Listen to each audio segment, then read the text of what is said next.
सूर्य को लेकर मनुष्य ने क्या मान्यताएं, मिथ, किंवदंतियां, जनश्रुतियां बनाई हैं, इस पर शोध हुए हैं।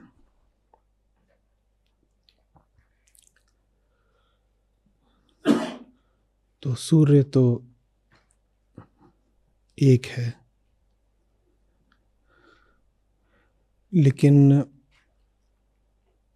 उसको अलग अलग तरीकों से देखा गया है। अलग अलग देखने के पीछे बहुत सारे कारण हैं। एक बड़ा कारण है काल, समय। आप किस काल में जी रहे हैं, इसके अनुसार सूर्य के प्रति आपकी समझ या आपकी मान्यता विकसित हो जाएगी।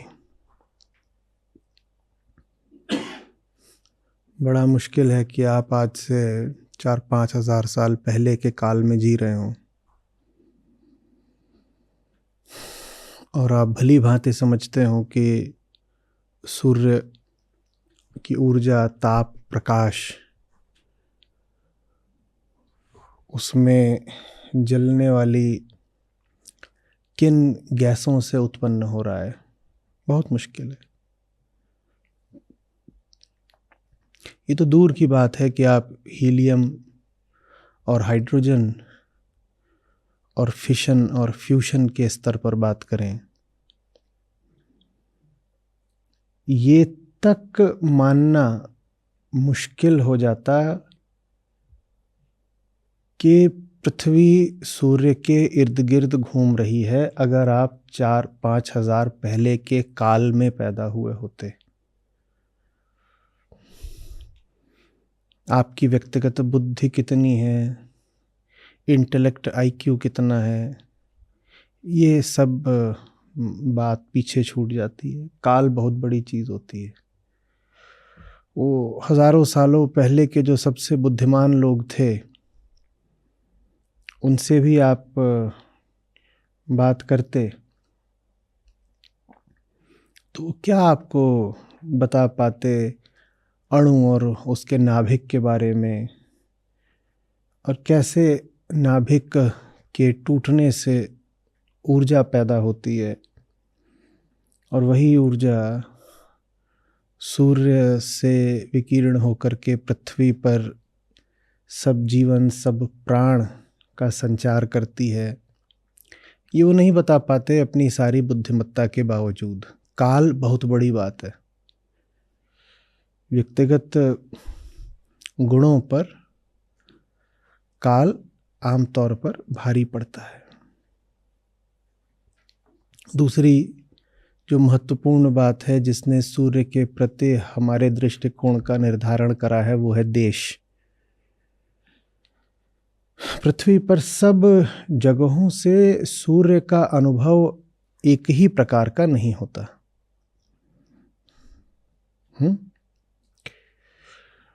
आप अफ्रीका या इंडोनेशिया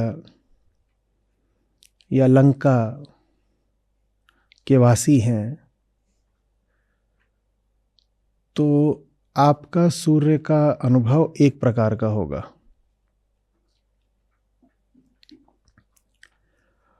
और अगर आप साइबेरिया या आर्कटिक या आइसलैंड या कनाडा के वासी हैं तो आपका सूर्य का अनुभव बिल्कुल अलग तरीके का होता है।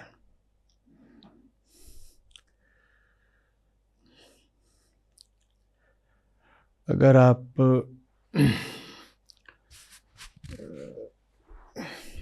अफ्रीकन किसी देश में रहते हैं तो आपके लिए साल भर दिन और रात की अवधि लगभग एक बराबर होगी, थोड़ा बहुत अंतर होता है।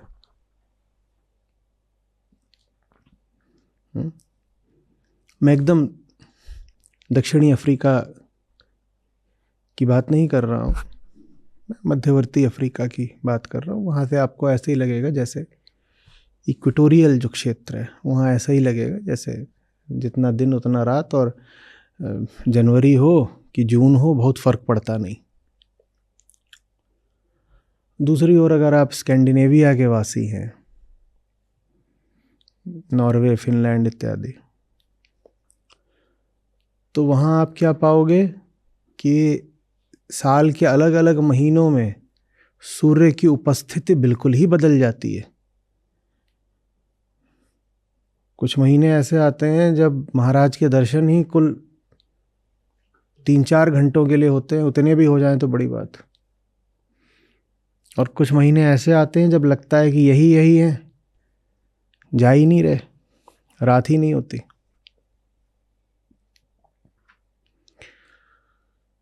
तो सूर्य को लेकर के न जाने कितनी मान्यताएं रही हैं। ये तो अभी मैंने बस काल और देश की बात करी जो कि भौगोलिक तथ्य हैं।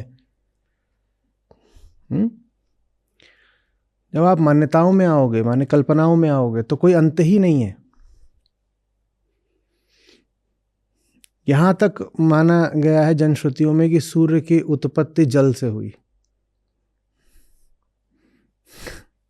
जो दुनिया के सबसे पहले दार्शनिक थे उनमें से एक प्रमुख दार्शनिक थे, उनका मानना था सब कुछ जल से आया है। उनसे पूछा सब कुछ जल से आया तो अग्नि भी जल से आई? बोले अग्नि भी जल से आई। बोले अग्नि भी जल से आई, माने सूर्य भी जल से आया? बोले सूर्य भी जल से आया। और सूरज के घोड़ों की तो आपने कथाएं सुनी ही होंगी कि सूर्य का रथ है और उस पर 7 घोड़े जुते हुए हैं और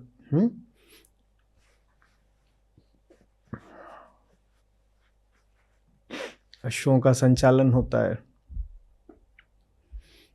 भारत को ही ले लें तो अभी हम कठ उपनिषद का पाठ कर रहे हैं, तो उसमें यमराज क्या हैं? सूर्य पुत्र हैं। और महाभारत की तरफ चले जाएं तो कर्ण भी क्या हैं?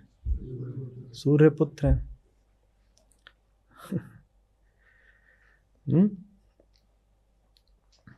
जो यमुना नदी है हमारी, यमी, ये सूर्य पुत्री है कथाओं के हिसाब से। तो एक सूर्य है और उसको लेकर के कितनी कथाएं। बहुत कथाएं हैं कि सूर्य और चंद्रमा में एक बार भारी विवाद हो गया और वो विवाद फिर युद्ध में बदल गया। तो उस युद्ध से अखंड पूरा जो ब्रह्मांड है, अखिल ब्रह्मांड, उसमें त्राही त्राही मच गई। मचनी थी।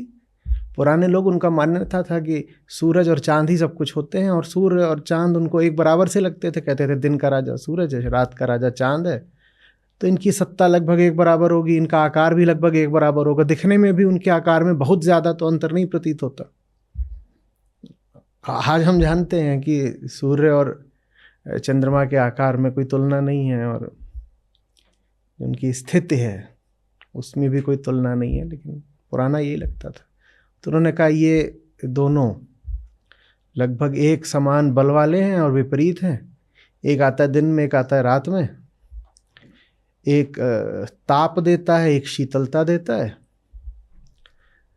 तो जाहिर सी बात है कि इनमें आपस में द्वंद्व हो गया। अब इनमें आपस में द्वंद्व हो गया तो वो द्वंद्व किसने शांत कराया? मिट्टी उठी, पृथ्वी उठी। और पृथ्वी कैसे उठी? केचुए पर सवार एक कोमल लड़की की शक्ल में। उसने अपना वाहन किसको बनाया? केचुए को। ये भारतीय जनजातीय कथा है। तो पृथ्वी ने कहा अरे मेरे दोनों भाइयों, वो दोनों उनको कहा कि तुम दोनों मेरे भाई हो। बोले अरे मेरे दोनों भाइयों, तुम दोनों लड़ रहे हो, लेकिन तुम्हारी लड़ाई में नाश किसका हो रहा है? मेरा नाश हो रहा है। और तुम में से एक मेरा बड़ा भाई है, एक मेरा छोटा भाई है। मुझे क्या अच्छा लग रहा है, मेरे बड़े भाई मेरे छोटे भाई में ऐसा घोर संघर्ष हो रहा है। और वो जनजातीय लोग इसे कथा नहीं मानते, वो इसे तथ्य मानते हैं। कहते हैं ऐसा हुआ था, सचमुच हुआ था। हुआ था। तो वहां पर पृथ्वी गई और मध्यस्थता कराने लगी। और पृथ्वी छोटी बहन है, वो कोमलांगी, तो दोनों बड़े भाइयों ने लड़ाई रोक दी कि ये तो बीच में आ गई। तो बोले क्या है, तू बीच में से हट जा, हमें फैसला कर लेने दे। तो पृथ्वी बोली नहीं, कुछ नहीं, तुम्हारी लड़ाई में जो मेरा सारा जीवन है, मेरे प्राणी और पेड़ पौधे ये सब मारे जा रहे हैं, ये नहीं चलेगा, तुम नहीं कर सकते ऐसा। तो सूर्य बड़ा था, तो सूर्य में कुछ बड़प्पन। सूर्य ने कहा अच्छा ठीक है, मैं इसको माफ करे देता हूँ। चांद छोटा था, तो चांद में चंचलता। चांद बोला ऐसे थोड़ी, जब देखो तब ये चढ़े रहते हैं, हेकड़ी जमाते रहते हैं।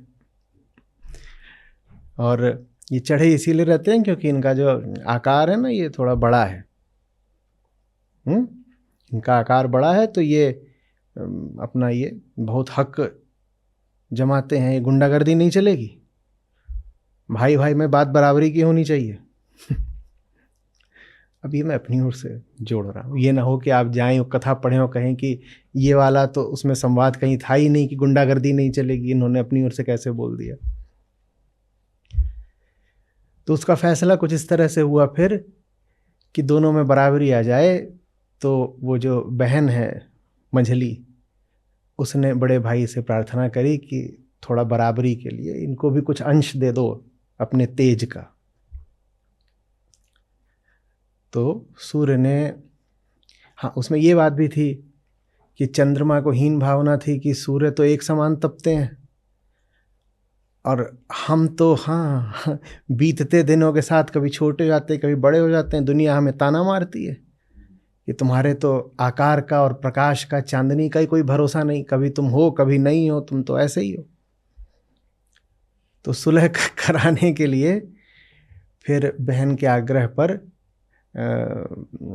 सूर्य ने, बड़े भाई ने, अपना कुछ अंश चांद को दे दिया तारों के तौर पर कि भाई देखो, चाहे भले अमावस आ जाए लेकिन ये तारे वैसे ही टिमटिमाते रहेंगे। तुम भले अदृश्य हो जाओ एक दिन के लिए आकाश से, चंद्रमा से कहा, तुम भले ही एक दिन के लिए आकाश से अदृश्य हो जाओ, लेकिन ये तारे जो हैं ये ऐसे ही टिमटिमाते रहेंगे। तो सूर्य ने अपना अंश ऐसे आसमान में बिखेर दिया। और वो जो सूर्य ने अपना अंश बिखेर दिया है, वो सब जो अनगिनत तारे हैं वो हमें दिखाई देते हैं। अब हम ये भली भांति जानते हैं कि सूर्य स्वयं एक मध्यम आकार का तारा है। और ये जो आपको तारे दिखाई दे रहे हैं आकाश में, इनमें से बहुत सारे तारे सूर्य से हजारों गुना बड़े हैं। और जो दिखाई दे रहे हैं बहुत संभव है कि वो हों भी ना, क्योंकि उनका प्रकाश आप तक पहुंचने में कई बार सैकड़ों, हजारों, लाखों वर्ष तक लग जाते हैं। तो जब तक उनका प्रकाश आप तक पहुंचे, हो सकता है कि वो तारा तब तक जल चुका हो, जल के राख होकर मिट गया या ब्लैक होल बन गया, कौन जाने। खुद भी मिटा, औरों को भी खा गया। तो ये सब हो सकता है। लेकिन पुरानी बातें, इतनी बातें पूरी की पूरी पुस्तकें हैं जो सूर्य को लेकर के इंसान ने जो मान्यताएं रखी हैं उनका संकलन है। और वो बड़ी रोचक हैं। मैं बच्चा था तो मुझे पढ़ने को मिली, क्योंकि उसमें यही सब कहानियां थी कि अफ्रीका वाले सूरज के बारे में क्या सोचते थे, और यूरोप में शुरू में क्या सोचा जाता था, और भारत में भी क्या सोचा जाता था, चीन में क्या सोचा जाता था। और फिर जैसे जैसे विज्ञान आया और उसने बातें बताईं, तो कैसे उन बातों का विरोध भी हुआ। और धीरे धीरे करके सूर्य को लेकर के हमारी समझ बढ़ी है। और अभी भी बहुत सारी बातें हैं जो हम नहीं समझते हैं।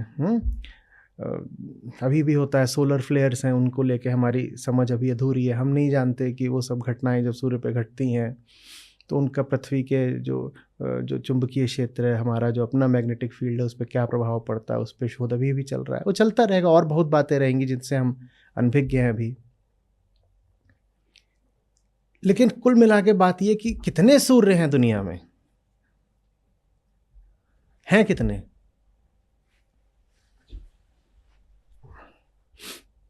सूर्य हैं कितने?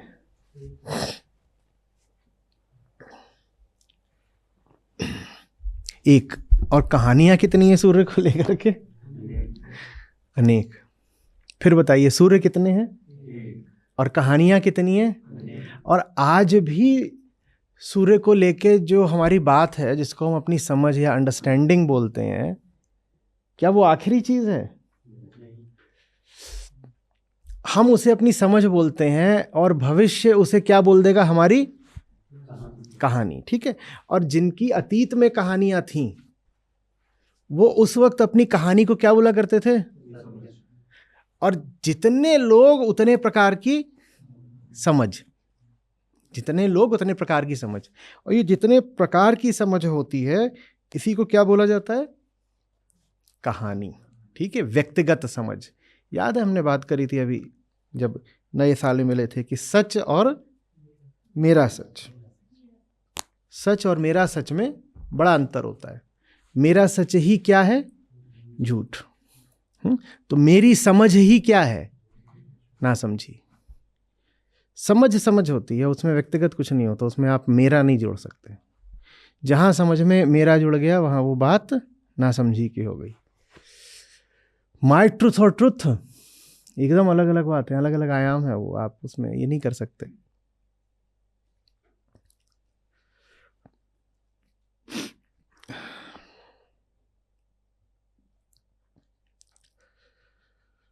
यही होता रहा है अध्यात्म में भी। सूर्य तो एक है, पर अलग काल में, अलग देश में, अलग अलग समाजों में वो अलग अलग तरीके से देखा जाता रहा है। इसलिए नहीं कि सूर्य अलग है, इसलिए क्योंकि हम बटे हुए हैं। जो बात सूर्य के लिए अभी हमने कही, वो बात सत्य पर भी लागू होती है। सूर्य पर कही ही इसीलिए ताकि हम समझ जाएं कि सत्य के प्रति हमारा दृष्टिकोण क्या रहा है। एक है, पर अलग अलग लोगों ने अलग अलग समय पर, अलग अलग जगह से, अलग अलग सामाजिक परिस्थितियों में अलग अलग तरीके से देखा। और जिसने देखा उसने यही सोचा कि जैसा मैंने देखा वैसा ही तो है। उस जनजाति के लोग अभी भी यही मानते हैं कि ये जो पृथ्वी है, ये सुकुमारी है, क्योंकि मिट्टी जैसे होती है ना, कि बारिश के बाद की भीगी मिट्टी कोमल, कि पांव तले थोड़ा दब सी जाती है, बोले ऐसे ही सुकुमारी है ये। और स्त्री है क्योंकि ये जन्म देती है, सब पौधे औधे सब इसी से पैदा होते हैं, तो ये तो स्त्री है। और इसका वाहन क्या है? केचुआ। तो ये कहानी नहीं है, ये क्या है? ये तथ्य है। हर व्यक्ति को अपनी कहानी ही तथ्य लगती है। हम संसार में नहीं जीते, हम अपने व्यक्तिगत संसार में जीते हैं।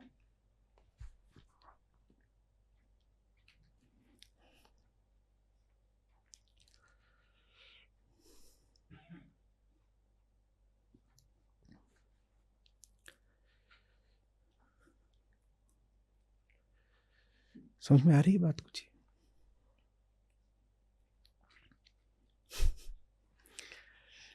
सूर्य नहीं है, सबके अपने अपने सूर्य हैं। और जिसका सूर्य जैसा है उसके अनुसार सूर्य वास्तव में वैसा ही है। जो कुछ मेरे संदर्भ में है, मुझसे रिलेटिव है, मैं उसी को मान लेता हूं पूर्ण, सत्य, एब्सोल्यूट। अहम का काम ही यही है, क्योंकि वो स्वयं को आत्मा मानता है, इसीलिए रिलेटिव को एब्सोल्यूट मानता है। वो अपनी ही कहानी को सत्य का दर्जा देता है। कुछ आ रही बात समझ में? तो सत्य सदा से रहा है।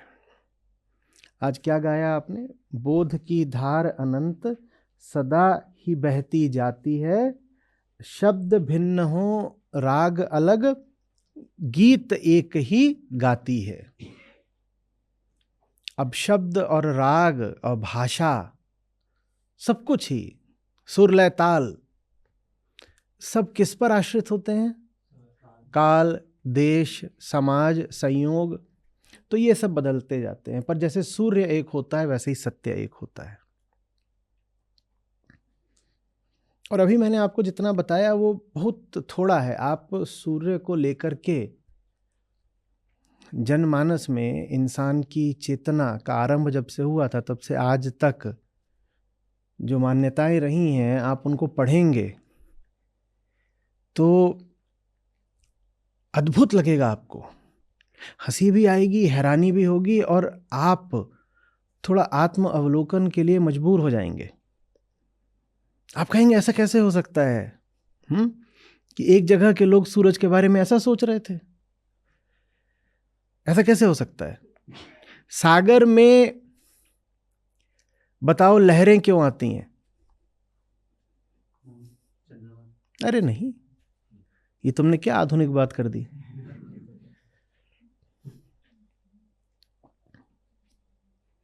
अच्छा, पानी रखा हो, एक चपटी परात में पानी रखा हो, सागर क्या है? एक चपटी परात है। वो जो चपटी परात है उसका क्या नाम है? पृथ्वी। क्योंकि पृथ्वी क्या है? पृथ्वी चपटी है। पृथ्वी तो चपटी है ना। और जैसे चपटी परात में पानी भरा जा सकता है, वैसे ही पृथ्वी में जो पानी भरा हुआ है उसको क्या बोलते हैं? सागर बोलते हैं। तो बड़ी चपटी एक परात है, वो क्या है? पृथ्वी। और उसमें पानी भरा हुआ है, उसी भरे पानी को बोलते हैं सागर। अब अगर इस चपटी परात में जो पानी भरा है उसमें एक कोने में ले जाके तुम्हें बहुत दहकता हुआ गर्मा गर्म लाल चम्मच छुआ दो तो क्या होगा? इतनी बड़ी परात है, मान लो जहां से ये बैठे हैं वहां से यहां तक की परात है, इतना उसका व्यास। ठीक है।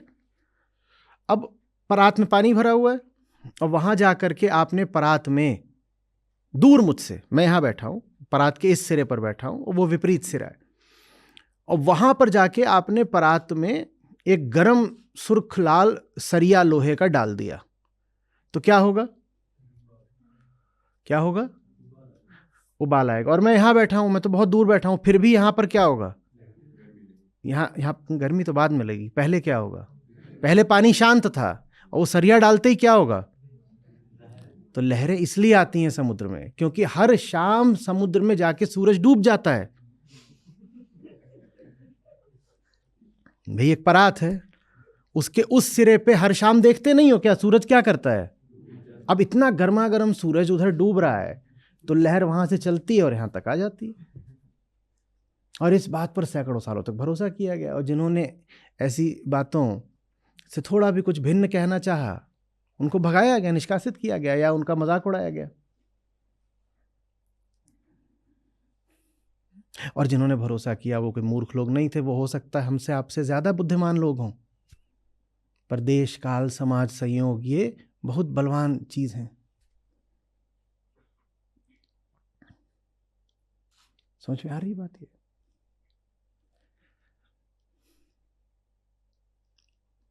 सत्य के साथ भी यही हुआ है। जैसे सूर्य की उपेक्षा नहीं की जा सकती, जैसे जहाँ कहीं भी इंसान रहा है और इंसान की चेतना रही है वहाँ ही सूर्य को लेकर किंवदंतियाँ हैं, वैसे ही सत्य की भी उपेक्षा नहीं की जा सकती है। जिस दिन से इंसान चैतन्य हुआ है उस दिन से उसने सत्य के बारे में कुछ ना कुछ बोलना शुरू कर दिया है।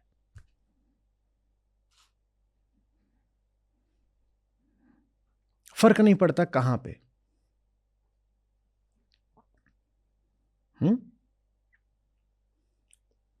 वो चीन की पीली नदी का इलाका हो, मिकोंग का इलाका हो, टिग्रिस यूफ्रेटिस हो, सिंधु नदी हो, गंगा यमुना हो, मिस्र की नील नदी हो, फर्क नहीं पड़ता। जहां कहीं भी चेतना ने आंखें खोली हैं वहां उसने सत्य के बारे में, वो जो अतीत है, वो जो हमारे भीतर है पर हमें दिखाई नहीं देता, वो जो असली है, वो जो धड़कन है दिल की, जिसको लेकर के मन बहुत आतुर रहता है पर पकड़ में नहीं आता, उसको लेकर के सबने बोला है। उसकी उपेक्षा नहीं की जा सकती, ठीक वैसे जैसे सूरज की उपेक्षा नहीं की जा सकती। हो ही नहीं सकता कि आप इंसान हो और सूरज को लेकर के आपके मन में कोई बात ना हो नहीं सकता। वैसे ही हो नहीं सकता कि आप इंसान हो और सत्य को लेकर के आपके पास कुछ न कुछ मान्यता ना हो नहीं सकता। सत्य को लेकर जो बात कही जाती है उसी को फिलॉसफी कहते हैं। बहुत साधारण तरीके से बोल रहा हूं। दर्शन, सत्य को लेकर जो बात कही जाती है उसी को फिलॉसफी कहते हैं।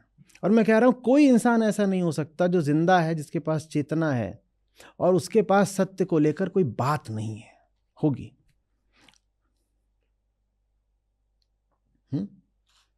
चलिए एक छोटा प्रयोग करिएगा, आपके लिए आज है, ये बहुत रोचक है।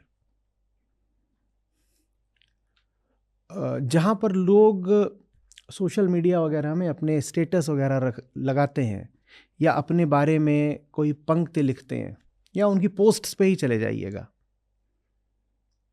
वहां देखिएगा कि हर व्यक्ति अपने तरीके से एक फिलॉसफर है। वो जीवन के बारे में कुछ कहना चाह रहा है।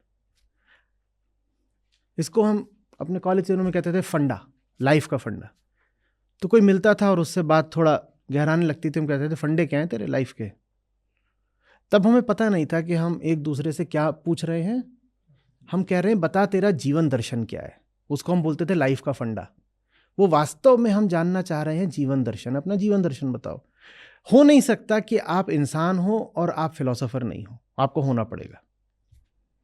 ठीक वैसे जैसे हो नहीं सकता कि आप देहधारी हो, मनुष्य हो और आपका सूर्य से कोई वास्ता नहीं है, हो नहीं सकता। देह है तो सूर्य से वास्ता रखना पड़ेगा। उसी तरह अगर चेतना है तो सत्य से वास्ता रखना पड़ेगा। कोई देहधारी बता दो इसका सूर्य से वास्ता नहीं है, बताओ। देह हो सकती है सूर्य के बिना, ठीक वैसे ही चेतना हो नहीं सकती सत्य के बिना। हर व्यक्ति अपनी अपनी दृष्टि में अपनी अपनी तरह का फिलॉसफर है, भले ही ये बात वो स्वयं भी न जानता हो।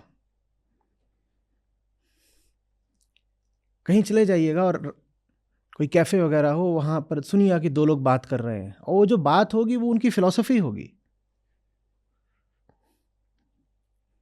Philosophers we all are. It's just that we are bad and shallow philosophers.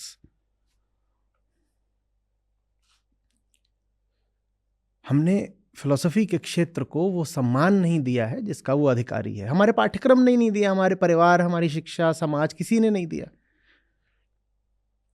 हमने भी नहीं दिया। तो फिलॉसफी हमें करनी तो पड़ेगी क्योंकि वो चेतना की मजबूरी है, लेकिन चूंकि हम उसमें प्रशिक्षित नहीं हैं इसीलिए हम निष्णात नहीं हैं। तो हम उथले फिलॉसफर बन के निकले हैं, shallow and bad philosophers. Philosophy के बिना जिंदगी नहीं चलती। जब भी कोई व्यक्ति बोलता है ना ऐसा तो होता है, ऐसा करना होता है, वो वास्तव में बता रहा है कि उसके जीवन सिद्धांत क्या है। यही तो जीवन दर्शन। कोई व्यक्ति नहीं होता, वो एक जीवन दर्शन होता है। हर व्यक्ति अपने जीवन की चलती फिरती फिलॉसफी होता है। उसका जो चेहरा होता है उसका अपना चेहरा नहीं है, वो उसके जीवन दर्शन का चेहरा है। इसीलिए बहुत बार जब आपका जीवन दर्शन बदलता है, बेहतर होता है, सुधरता है, तो आपका चेहरा भी बदल जाता है, विशेषकर आपकी आंखें बदल जाती हैं।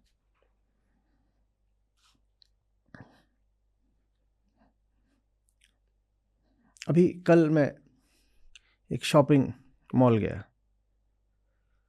और क्यों गया? क्योंकि ठंड लग गई है, ये सत्रों में यहाँ बैठो, तो कल मैं टोपी ला के बैठा, तो मुझे टोपी चाहिए थी। अब टोपी ऐसी चीज़ है कि थोड़ा पहन के देखनी पड़ती है भाई। तो मैं वहाँ गया।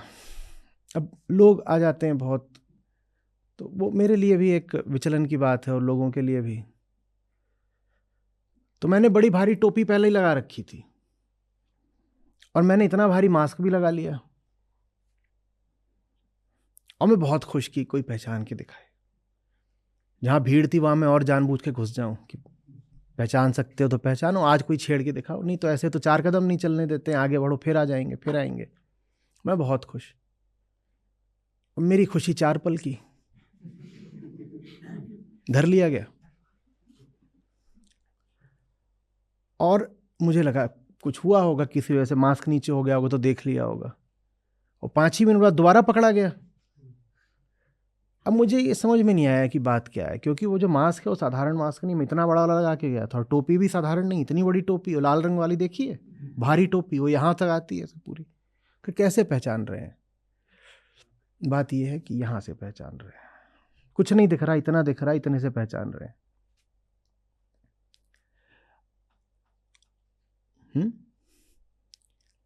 आपका चेहरा नहीं होता, वो आपका जीवन दर्शन होता है, और जीवन दर्शन चेहरे में और कहीं झलके न झलके आंखों में झलकता है।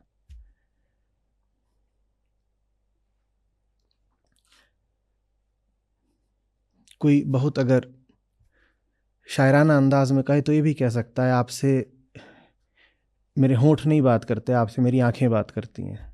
नहीं तो कैसे हो जाता कि आंख देख के पहचान लेते।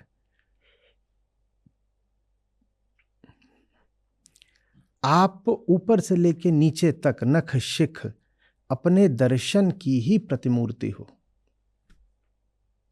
हर व्यक्ति। दर्शन से बचा नहीं जा सकता। इसी को संतों ने ऐसे गाया है, आप लोग आज गाइएगा कि प्रेम छुपाए ना छुपे जा घट प्रगट होए। प्रेम जब आता है ना, उसको छुपाया ही नहीं जा सकता। और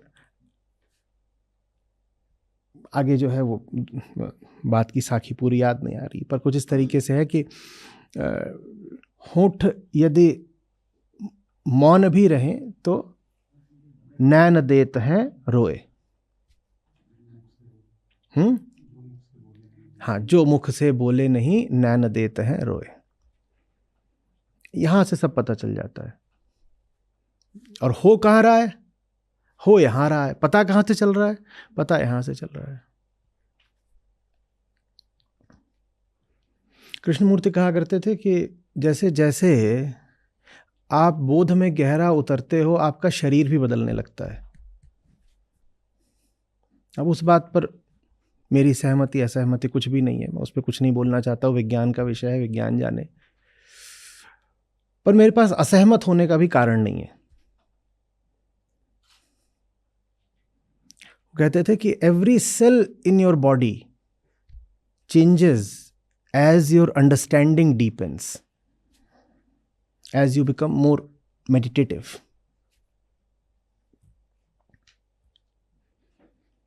जैसे जैसे आप समझते जाते हो वैसे वैसे सब बदलता जाता है। अब बाकी चीजें, लेकिन अब आपकी नाक बदल रही है, बड़ा मुश्किल है पकड़ना, पर आंख बदल रही है, ये आसानी से पकड़ में आ जाता है। तो मनुष्य को जीने के लिए बस खाना पीना और कपड़े और पैसा ही नहीं चाहिए होता, उसे दर्शन चाहिए होता है। जीसस का वक्तव्य है ना, man does not live by bread alone. दर्शन, यहां तक अच्छी बात है, लेकिन गड़बड़ बात यह है कि हम दर्शन नहीं पकड़ते, हम मेरा दर्शन पकड़ते हैं। हमें सत्य चाहिए, पर हम सत्य में जाकर खुद को नहीं झोंक देते। हम सत्य को बहुत छोटी चीज बनाकर अपनी जेब में रख लेते हैं और बोलते हैं ये मेरा सत्य है। यहां पे समस्या आ जाती है। मेरा सत्य क्यों आ जाती है? प्रकृति। हम पैदा ही होते हैं शरीर से संबंधित होकर के। शरीर के जन्म को ही तो हम अपना जन्म बोलते हैं ना। कोई मिला है ऐसा जो कहे कि उस दिन शरीर तो नहीं जन्मा पर मैं जन्मा था? कोई मिला ऐसा? आज तक हो ही नहीं सकता ना। ऐसा कैसे होगा कि शरीर जन्मा नहीं, आप जन्म गए? तो अहम का जन्म ही किसके साथ होता है? शरीर के साथ। तो ये बहुत प्राकृतिक सी बात है, और इसका शायद कोई उपचार संभव भी नहीं है कि बच्चा पैदा हो और उसका होगा, देहाभिमान होगा उसमें, तो हम अपने आप को क्या समझते हैं? देह। तो वैसे ही जब सत्य सामने आता है तो हम सत्य की भी बस देह ही देख पाते हैं। अब सूर्य तो अनादि है, पर देह तो किसी एक दिन जन्म लेती है। सूर्य तो अजात है, कभी जन्मा नहीं। मैं रूपक के तौर पे बोल रहा हूं, आप कह सकते हैं नहीं सूर्य का भी जन्म हुआ था इतने ट्रिलियन वर्ष पहले, वो अलग, जिस अर्थ में बोल रहा हूं वो समझिए कि सूर्य तो अजात है पर देह का तो जन्म हुआ है।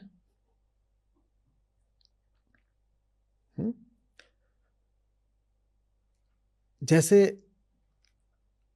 हमारी देह का जन्म हुआ है, वैसे ही जब हमारे सामने कोई आता है सत्य का वाहक, तो हम उसको भी जन्मा हुआ ही मान लेते हैं, क्योंकि हमारे लिए बड़ा मुश्किल है किसी को उसकी देह से अतिरिक्त कुछ और देख पाना। ठीक वैसे जैसे हमारे लिए मुश्किल है स्वयं को अपनी देह से अतिरिक्त कुछ और देख पाना।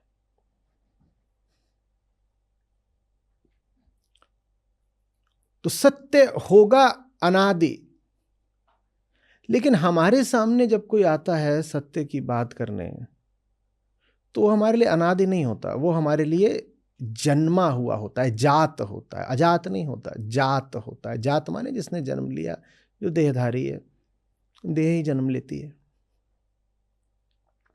वो जात होता है। तो हम सोचते हैं कि ये जो व्यक्ति है ना, इसके सत्य की शुरुआत इसके जन्म के साथ हुई है। हम सोचते हैं ये व्यक्ति उतना ही है जितना मुझे दिख रहा है। कितना मुझे दिख रहा है?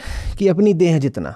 जैसे मैं अब स्वयं को कितना देखता हूं कि मैं उस दिन अस्तित्व में आया जिस दिन मेरी देह ने जन्म लिया, तो वैसे ही हम जो सामने व्यक्ति होता है, भले ही वो सत्य का वाहक हो, पर हम उसको वैसे ही देखते हैं जैसे हम स्वयं को देखते हैं। हम स्वयं को मानते हैं कि फलाने दिन हमारा जन्म हुआ था, वैसे ही हम उसको मानते हैं फलाने दिन उसका जन्म हुआ था। हम स्वयं को जिन गुणों से और दुर्बलताओं से आबद्ध पाते हैं, उस व्यक्ति को भी हम उन्हीं गुणों और दुर्बलताओं के संदर्भ में ही देखते हैं। ये नहीं कि उस व्यक्ति में गुण नहीं होते। देह है तो गुण तो होगा। प्रकृति माने 3 गुण, तो देह है तो गुण तो होगा, लेकिन वो गुण बाहरी हैं। जब कृष्ण सरीखा कोई अर्जुन के सामने आता है, तो वो देह तो नहीं है कृष्ण की जो बात कर रही है। गीता कृष्ण की देह से नहीं आ रही है, वो कृष्ण के मर्म से आ रही है। लेकिन हम अपने ही मर्म से संपर्क में नहीं है, तो हम कृष्ण को भी देह मात्र ही मान लेते हैं और उनको ऐसे ही देखते हैं कि अच्छा, आपका भी तो एक दिन जन्म हुआ था और आप भी तो हमारे ही जैसे हैं, और आप में भी वो सब व्यक्तिगत गुण हैं और विशेषताएं हैं और दुर्बलताएं हैं जो किसी भी अन्य मनुष्य में पाई जाती हैं। इससे भ्रम और पाखंड दोनों का जन्म होता है। भ्रम यह है कि सामने वाले में आपने अगर दुर्बलता देख ली तो आपको लगेगा आपके ही जैसा है, क्योंकि आप भी दुर्बल हो। आपको सामने वाले में साधारण मनुष्यगत अगर दुर्बलता दिख गई, सामने वाला कृष्ण भी हो सकता है, पर अगर आप में उसको कुछ मनुष्यगत गुण दिख गए तो आप कह दोगे ये मेरे ही जैसा, मैं इसकी बात क्यों सुनूं? मुझ में भी अगर दुर्बलता है, इसमें भी दुर्बलता है, तो हम दोनों बराबर हो गए, इसकी बहुत बात सुनने की जरूरत क्या है? और अगर आपको उसकी बात सुननी ही है तो फिर पाखंड का जन्म होगा। हमने कहा या तो भ्रम का या पाखंड का। पाखंड का ऐसे जन्म होगा कि आप उसकी जो मनुष्यगत दुर्बलताएं थी वो सारी छुपा दोगे। फिर आप कहोगे नहीं नहीं नहीं, अगर ये व्यक्ति सत्य है तो इसमें फिर कोई दुर्बलता रही ही नहीं होगी, चलो झूठ मूठ लिख दो कि इसमें कोई भी साधारण मनुष्यगत दुर्बलता थी ही नहीं। ऐसा महिमा मंडन कर दो, ऐसा बढ़ा चढ़ा करके एक झूठा चरित्र प्रस्तुत कर दो कि उस व्यक्ति को मनुष्य ही मत रहने दो, उसको दिखा दो कि ये तो आसमान से उतरा हुआ कोई विशेष ही जीव था, और जीव ही भी नहीं था, वो पता नहीं क्या था, दैवीयता से भी ऊपर। समझ में आ रही बात? ये सत्य से हम चूकते रहे हैं क्योंकि सत्य को हम सदा अपनी दृष्टि से देखते रहे हैं। अब वही समस्या यहां पर आज अर्जुन के सामने भी आ रही है। कृष्ण अर्जुन को एक बड़ी सुंदर और बड़ी मार्मिक बात बोलते हैं। देखो ये जो बात है अर्जुन, जो मैं समझा रहा हूं आपको, ये बात कोई पहली बार किसी को नहीं समझाई जा रही है। यही बात है जो अतीत में भी बहुत बार बहुत लोगों को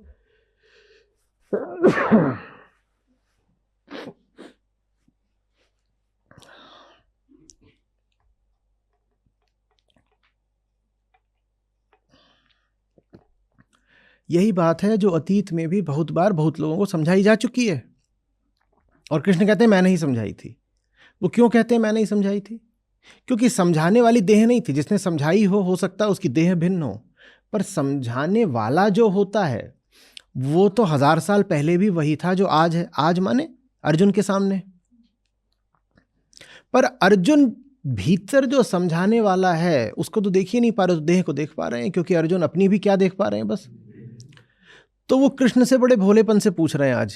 कह रहे हैं आप कह रहे हैं आपने सूर्य इत्यादि को सब समझाया था अतीत में, पर आपका जन्म तो अभी हुआ, सूर्य तो बहुत पुराने, तो आपने कैसे समझा दिया? ये श्लोक है आज का। क्या कह रहे हैं? अर्जुन कह रहे हैं आपका जन्म बाद में हुआ, सूर्य बहुत पहले से है, तो मैं कैसे मान लूं कि आप जो अभी मेरे सामने खड़े हुए हैं आप सूर्य को समझाने गए थे? कृष्ण ऐसे देख रहे, कह रहे क्या? बोले तुमको अपने देहाभिमान के कारण, देह से अपने तादात्म्य के कारण तुमको बस देह ही दिखाई देती है, और तुम सत्य और सत्य में भी अंतर कर लेते हो ये कह के कि दोनों की देह भिन्न है। आज पृथ्वी पर धर्म के नाम पर जो इतनी मारपिटाई है उसका बहुत बड़ा कारण ये भी है ना कि सत्य यही है कारण। धर्म के नाम पर जो होता है कि सत्य और सत्य में अंतर करा जा रहा है सत्य की देह देखकर। सत्य ने एक भाषा में बोला तो उसके एक तरह के अनुयायी हो गए, सत्य ने ही दूसरी भाषा में बोला तो दूसरे तरह के हो गए, और ये दोनों आपस में लड़ रहे हैं। सत्य ने एक काल में बोला, एक स्थान में बोला तो एक प्रकार की उससे परंपरा चल पड़ी, और दूसरी जगह करा तो दूसरा पंथ निकल पड़ा, अब ये आपस में लड़ गए हैं। क्यों? क्योंकि वो जो देह के पीछे है वो हम देख ही नहीं पाते। सूर्य क्या है इससे हमारा कोई मतलब ही नहीं रह जाता। हमारा मतलब रह जाता है सूर्य को लेकर के हमारी जो कहानी है उससे। हम कहते हैं सूर्य मेरी कहानी है, मेरी कहानी का सूर्य ही सूर्य है, मेरी कहानी का सूर्य ही सूर्य। बताओ इसमें अब ज्यादा बड़ा क्या हो गया, सूर्य या मैं? क्या सूर्य को भी मेरी कहानी के अंदर समाना पड़ेगा। यही काम हम सत्य के साथ करते हैं। अर्जुन को बड़ी समस्या है। अर्जुन कह रहे हैं, बता रहे हैं कि मैं सूर्य को बता के आया था। अरे भाई हमने देखा है, आप छोटे थे एक दिन, हम आप खेलते थे साथ में, हमने आपको खेलते देखा है, हमने आपको चढ़ते देखा है, हमने आपको गिरते देखा है। दो सखा है, सखा तो एक दूसरे को हर स्थिति में देखते हैं। दो छोटे बच्चे हैं जो कि साथ साथ बड़े हो रहे हैं, खेल रहे हैं। बहुत दशकों का साथ है श्री कृष्ण और अर्जुन का। उन्होंने एक दूसरे को हर स्थिति में देखा है। अर्जुन को विश्वास ही नहीं हो रहा कि ये व्यक्ति जो मेरे साथ साधारण खेल खेलता रहा है, ये व्यक्ति कह रहा है कि ये अनंत है। क्योंकि अर्जुन के पास कृष्ण नहीं है, अर्जुन के पास मेरे कृष्ण है। अर्जुन के पास मेरे कृष्ण, अर्जुन के पास कृष्ण नहीं है, अर्जुन के पास अर्जुन के कृष्ण है।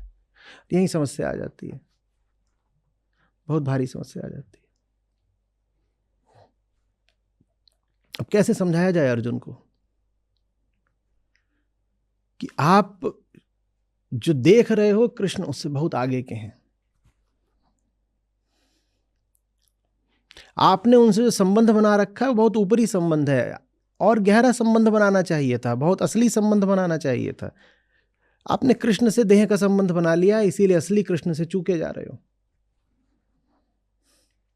और देह का संबंध कुछ हद तक अनिवार्य है, क्योंकि अर्जुन भी देहधारी हैं, और जैसे कृष्ण अभी अर्जुन के सामने खड़े हैं, कृष्ण भी देहधारी हैं।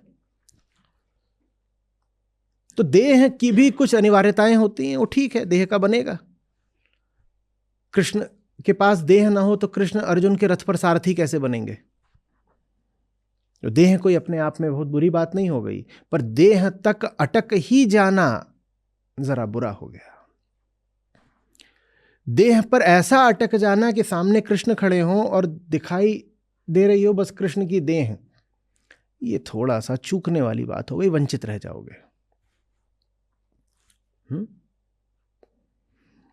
इसी बात को संतों ने ऐसे गाया है कि गुरु को मानुष जानते, तेजन कहिए अंध, और दुखी रहत संसार में पड़त जम को फंद। कि वो मनुष्य है भी तो भी उसे मनुष्य की तरह मत देखो। हाँ, मनुष्य की तरह देखोगे तो कोई भूल नहीं कर दी, क्योंकि मनुष्य तो वो है। आप अगर कहोगे देखो वो 2 पांव से चलता है, खाता है, पीता है, हंसता है, रोता है, हमारी तरह तो जगता है, सोता है। हाँ बिल्कुल, आपने कोई भूल नहीं कर दी, आपने कुछ गलत नहीं कह दिया, पर आपने कुछ बहुत बहुत अधूरा कह दिया। गलत थोड़ी कहा है, बहुत अधूरा कहा है।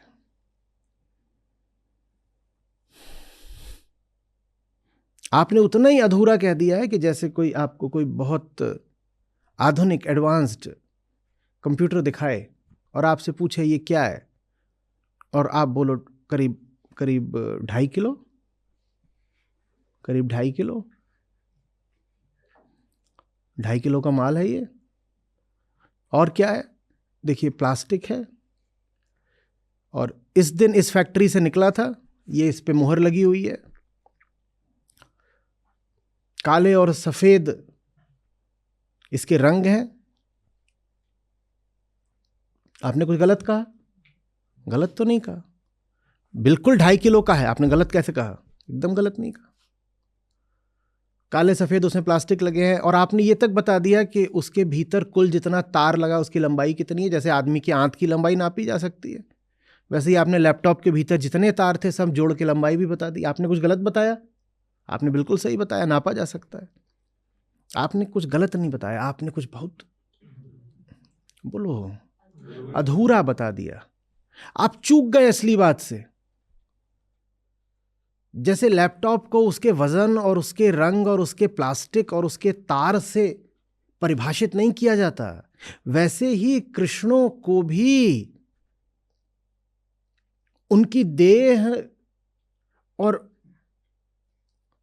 उनके कर्म और उनकी बातें और उनके लौकिक जीवन से परिभाषित नहीं किया जाता।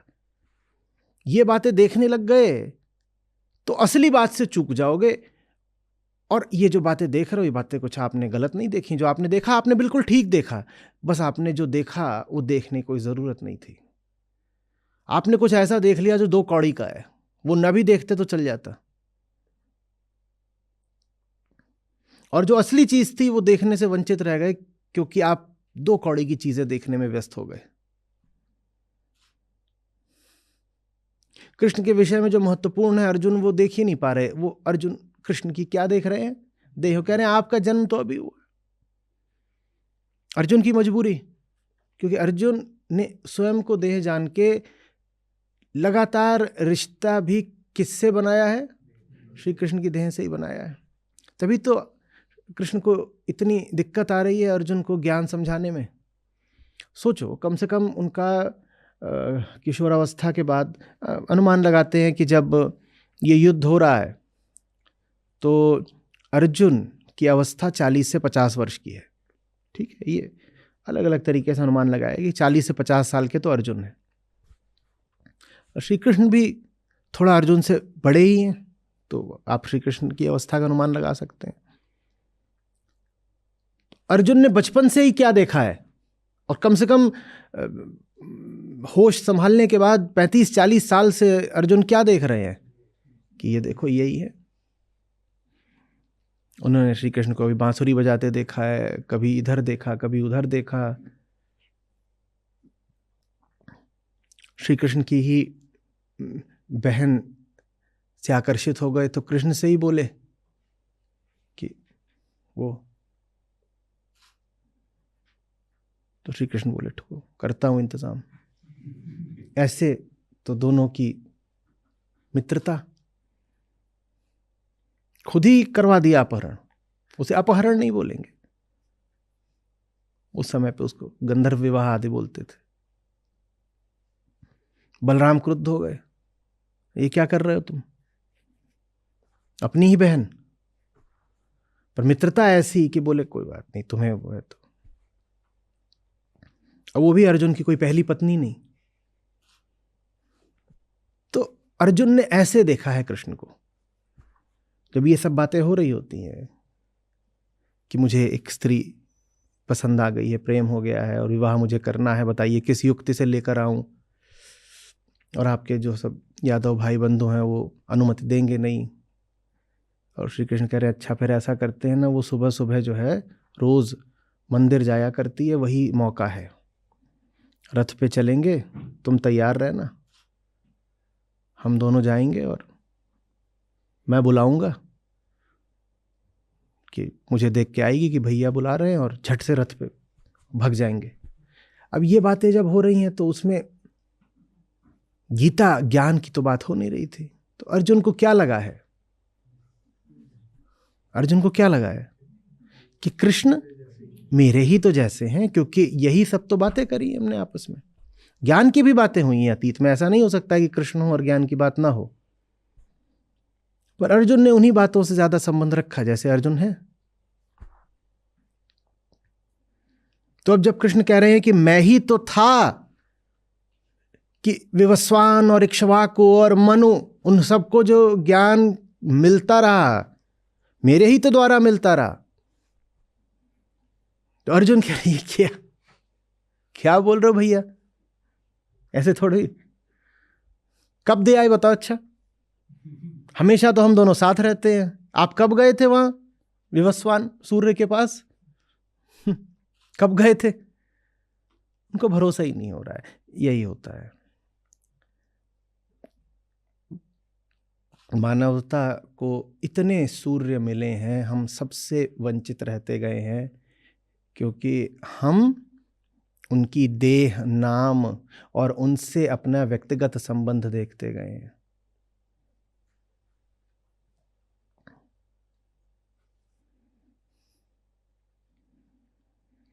तो समझने वालों ने कहा है कि जब कोई आता है,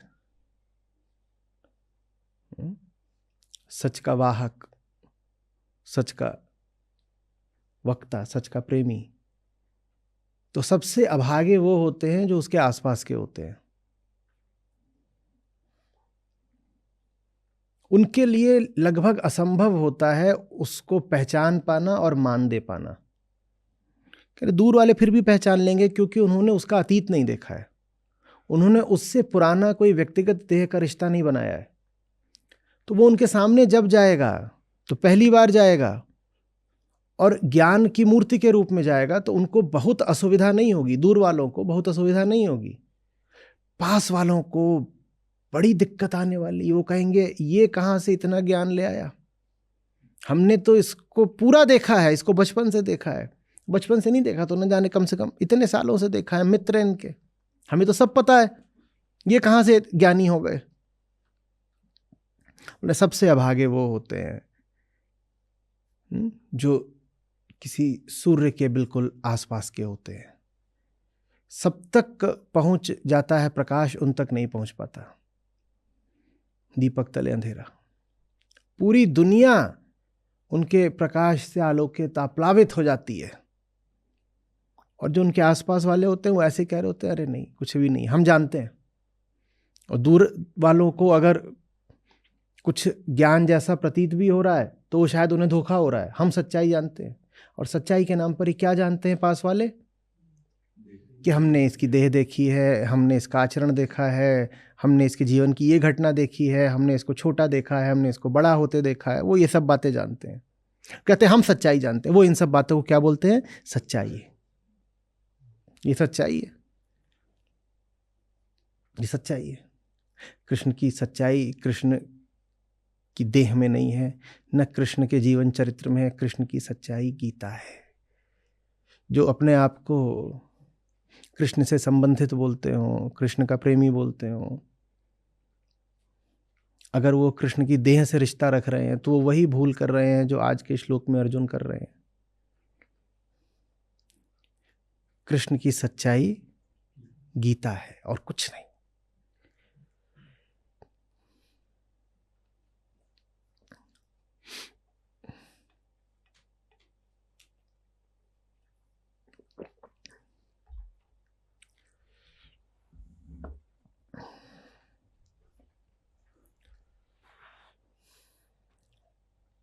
समझ में आ रही है बात? ये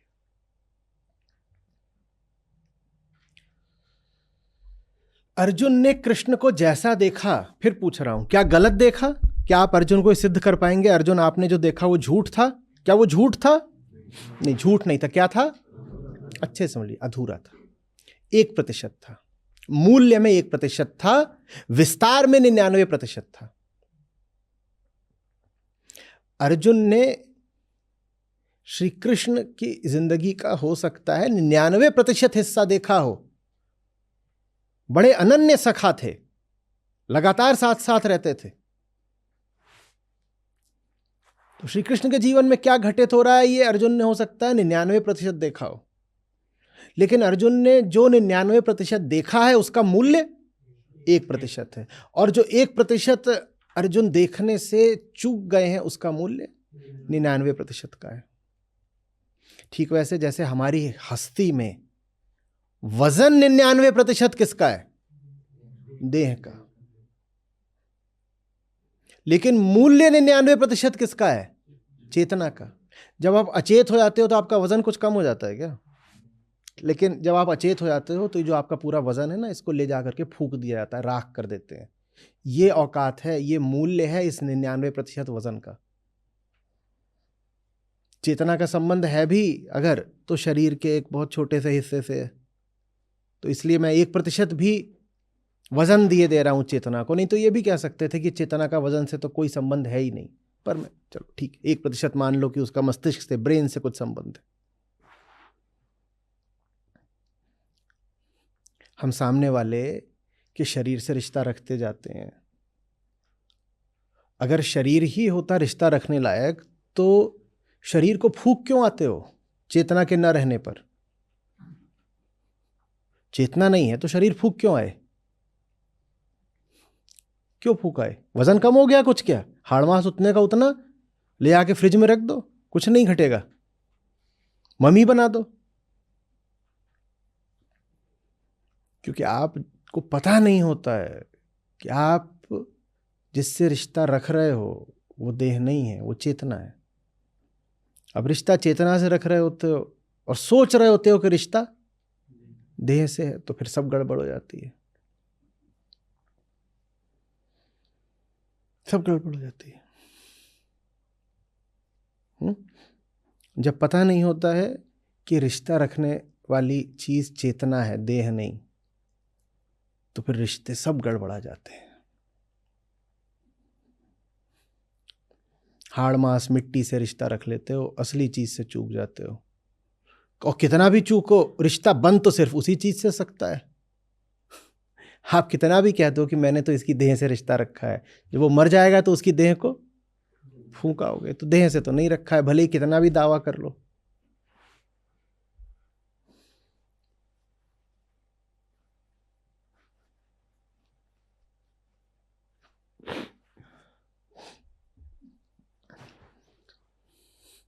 एक ही सत्य है, वो अलग अलग देह लेकर अलग अलग काल में आविर्भूत होता रहता है। देह बदलती है, देह पर ध्यान दोगे तो फंस जाओगे। जो मर्मदर्शी होते हैं वो कहते हैं देह, भाषा, काल, स्थिति, समाज, मान्यता, ये सब एक तरफ, और जो बात कही गई है उसका मर्म एक तरफ।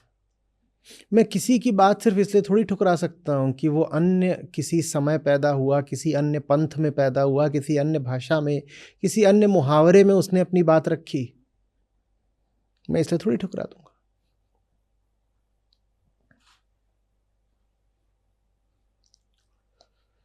समझ में आ रही है बात?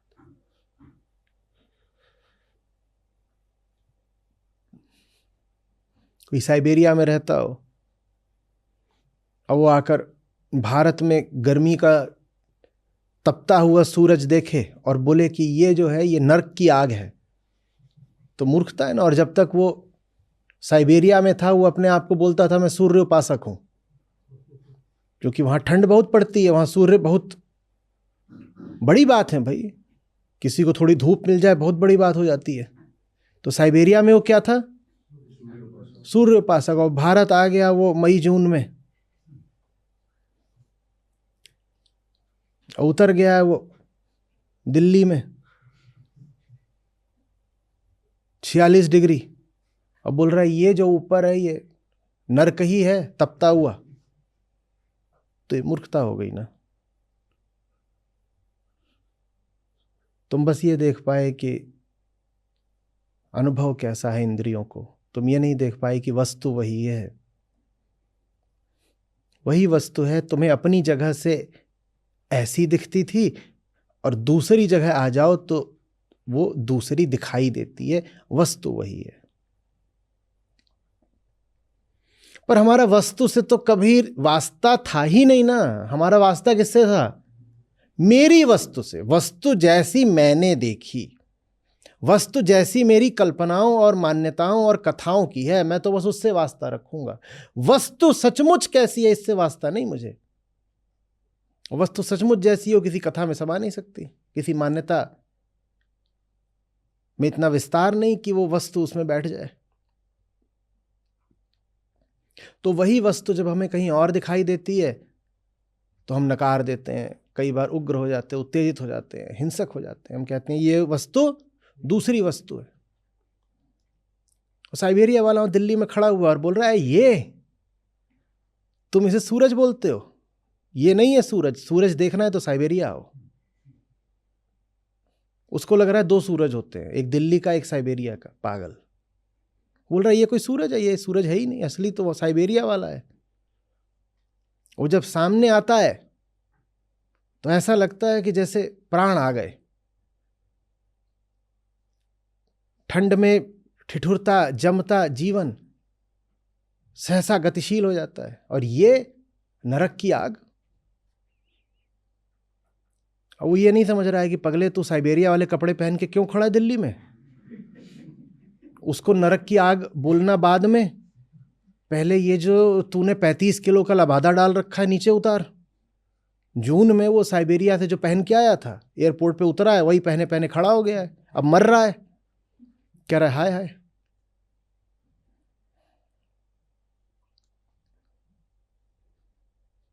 समझ में आ रही बात? हम ऐसे जबरदस्त लोग हैं, इसको मासूमियत बोल दो हमारी, या घना अहंकार, कि सत्य भी हमें हमारे हिसाब से चाहिए। ऐसा जबरदस्त है हमारा अहंकार, ऐसा मासूम है हमारा अहंकार कि सत्य भी चाहिए स्वादानुसार।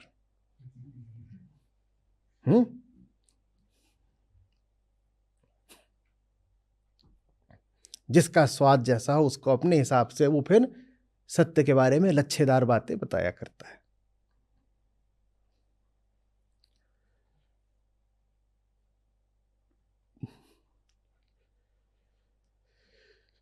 समझ में आ रही है बात कुछ?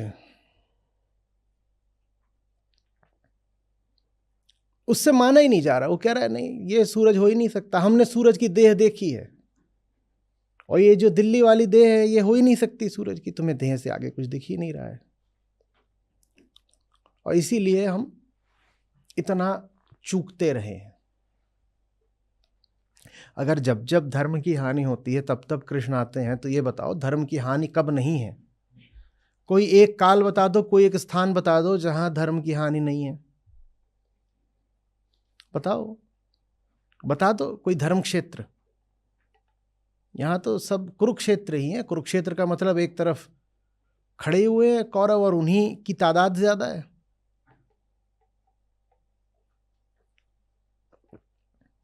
और जहां कौरव इतने खड़े होंगे वहां कृष्ण तो होंगे ना, लेकिन हमें दिखाई नहीं देते रहे। क्यों? क्योंकि हमें हमारे वाले चाहिए, हमारी मान्यताओं के, हमारी कथाओं के, हमारी कल्पनाओं के।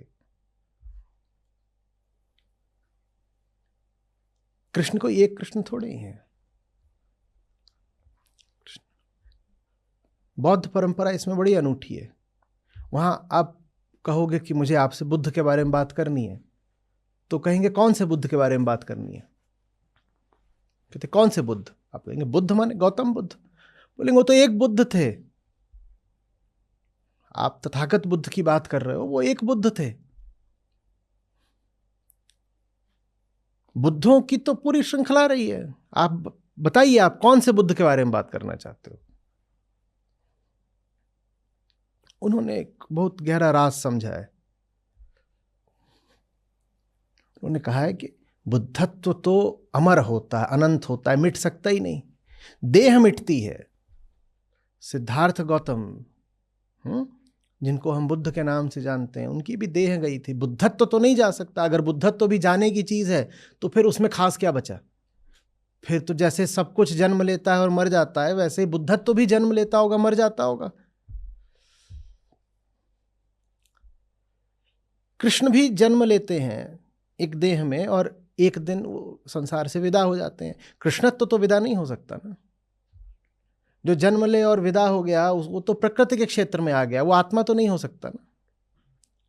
तो न कृष्णत्व विदा होता है, न बुद्धत्व विदा होता है। और ये हम नहीं समझते। अगर विदा नहीं होता तो फिर आविर्भूत भी होता रहता है, हम उससे चूकते रहते हैं,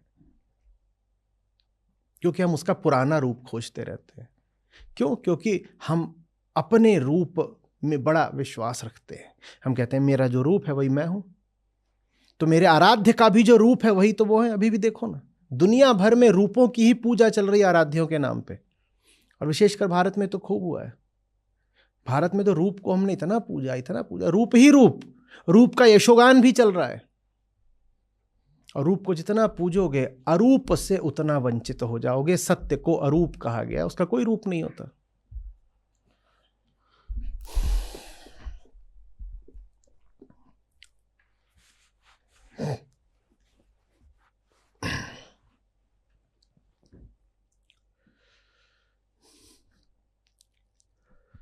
कुछ आ रही है बात समझ में?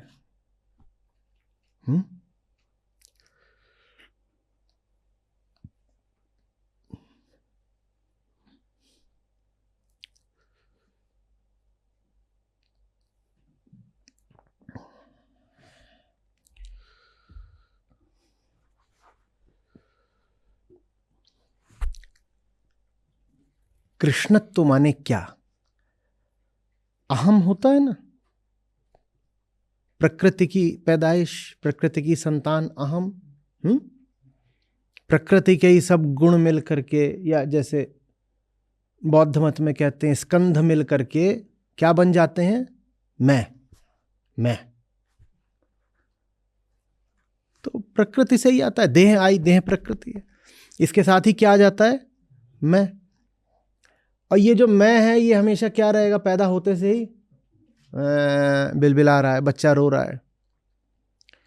तो बच्चे का रोना ही बता रहा है कि वो है जो बच्चे को चाहिए। वो ना होता तो बच्चा रो नहीं सकता था। हम कहते हैं ना बहुत बार, प्यास ही पानी का प्रमाण होती है। तो बच्चे का रोना ही इस बात का प्रमाण है कि वो है जो बच्चे को चाहिए। वो ना होता तो बच्चा नहीं रो सकता था। पानी जैसी कोई चीज नहीं होती तो आपको प्यास भी नहीं लग सकती थी। तो प्रकृति का होना ही इस बात का प्रमाण है कि कृष्ण होते हैं। और जहां पर प्रकृति है वहां कृष्ण को होना पड़ेगा। जहां कहीं कोई बच्चा रो रहा है वहां मां को होना पड़ेगा। जहां कहीं कोई प्यासा है वहां पानी को होना पड़ेगा। वहां पानी माने ये नहीं उसके सामने ही पानी है, पर कहीं ना कहीं पानी होगा जरूर, नहीं तो वो उसको प्यास नहीं लग सकती थी। तो दुख ही इस बात का प्रमाण है कि कृष्ण है। कृष्ण ना होते तो आप दुखी नहीं हो सकते थे। आपकी बेचैनी ही इस बात का प्रमाण है कि कृष्ण है। कब हैं? जब आप हो। ठीक अभी आप दुखी हो, बेचैन हो ना, तो ठीक अभी कृष्ण को होना पड़ेगा।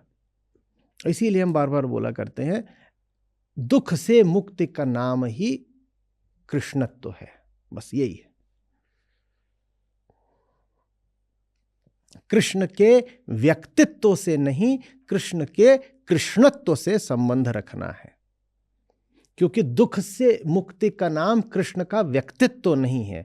दुख से मुक्ति मिलती है कृष्ण के कृष्णत्व से। हम व्यक्तित्व पकड़ कर बैठ जाते हैं, कृष्णत्व को छोड़ देते हैं, व्यक्तित्व पकड़ लेते हैं, यहीं हम फंस जाते हैं। यही मानवता हमेशा से फंसी रही है। इसीलिए आज भी हम घोर दुख में भी हैं और इतनी हिंसा में हैं और अपने आप को ही आज हम नष्ट करे डाल रहे हैं, क्योंकि व्यक्तित्व पकड़ा है, कृष्णत्व नहीं पकड़ा।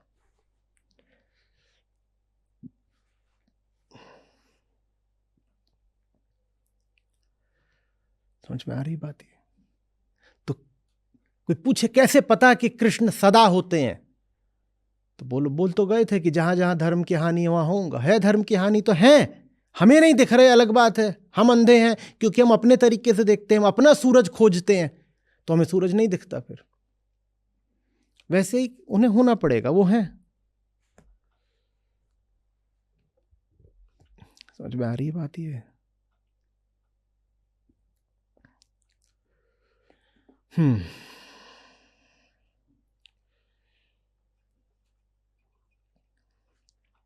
अभी भी जब बोल रहा हूं कि कृष्ण है, तो आपको कल्पना आ रही होगी कि कोई व्यक्ति घूम रहा है। यहीं फंस जाते हो। व्यक्तित्व से नहीं, कृष्णत्व से प्रयोजन रखिए। व्यक्तित्व से नहीं, कृष्णत्व से प्रयोजन रखिए। तो कृष्णत्व कहां मिलेगा? आपको अपने दुख के भीतर मिलेगा। अपने दुख में प्रवेश कर जाइए, वहीं से तार जुड़े हुए हैं कृष्णत्व तक।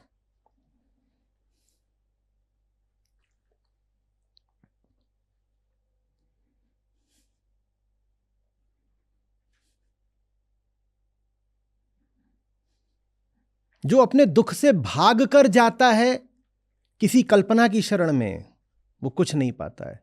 और ज्यादातर हमने यही करा है, हमने अध्यात्म को, धर्म को स्वयं से भागने का साधन बना लिया है कि अपनी ओर नहीं देखो, आसमानों की ओर देखो।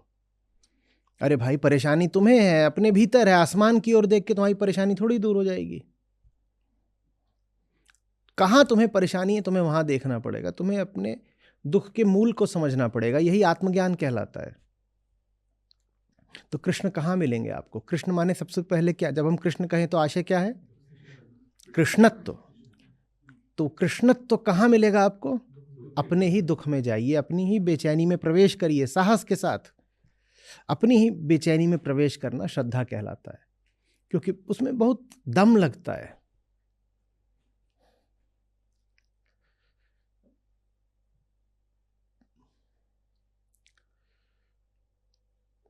आ रही बात समझ में?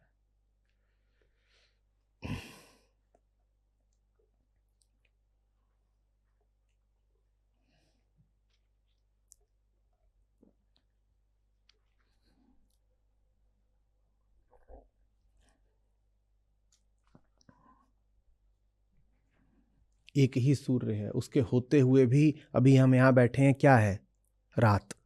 हाँ, हम कहेंगे, अगर हम नासमझ होंगे तो, कि सूर्य नहीं है। तुम्हारे लिए नहीं है, सूर्य तो है। तुम ऐसी जगह पर बैठ गए हो जहां तुमने सूर्य को पीठ दिखा दी है, इसलिए तुम्हारे लिए नहीं है। सूर्य तो है। और अभी कोई दूसरी जगह होगी, वहां पे लोग कह रहे होंगे अब शाम होने वाली है। कोई और भी जगह होगी जहां लोग कह रहे होंगे सुबह होने वाली है। 24 घंटों में से कोई एक भी समय ऐसा बता दो जो इस वक्त पृथ्वी में किसी न किसी जगह की घड़ी पर नहीं दिख रहा होगा।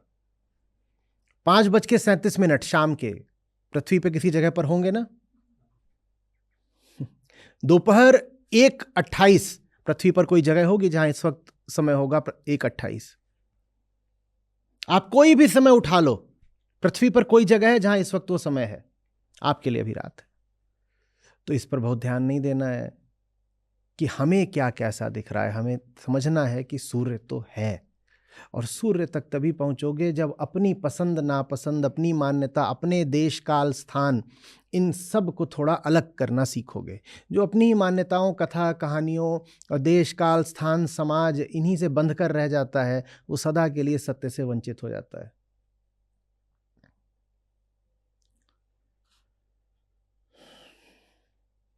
आ रही बात समझ में?